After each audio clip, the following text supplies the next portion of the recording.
Naglaan ng pondong Department of Agriculture ng fuel assistance para sa sektor ng agrikultura. Layo nito na mabawasan ang gastusin ng mga magsasaka at patatag ang supply ng pagkain sa merkado.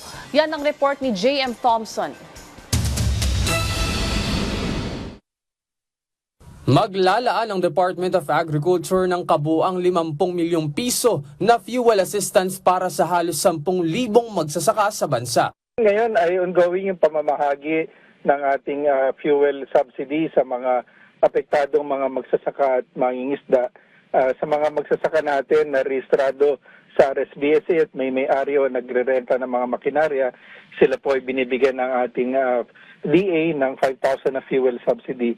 Layunin ng programang ito na maibsan ang epekto ng mataas na presyo ng diesel na direktang napapabigat sa operasyon ng mga magsasaka.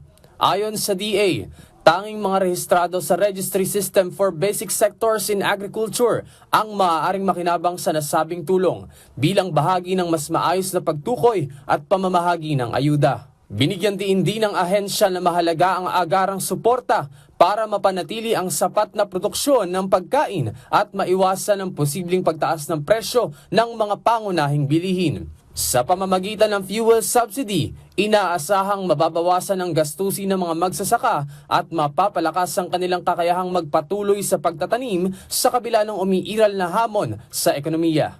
So yun yung pinupuntiryan na tulungan ng ating kagawaran na magkaroon sila ng access sa merkado at mabawasan yung gastusin nila sa kanilang produksyon. Dagdag pa ng DA, inaasahan ding makatutulong ang naturang programa para mapanatiling matatag ang supply ng pagkain sa merkado at maprotektahan ang kabuhayan ng mga magsasaka. Sa gitna ng patuloy na pagtaas ng presyo ng langis, nananatiling prioridad ng pamahalaan ang pagbibigay ng agarang tulong sa mga sektor na pinakaapektado. Hinihikayat din ng DA ang iba pang magsasaka na magparehistro sa RSBSA para maging kwalipikado sa mga susunod na programang ayuda ng pamahalaan na nakatuon sa pagpapalakas at modernisasyon ng sektor ng agrikultura.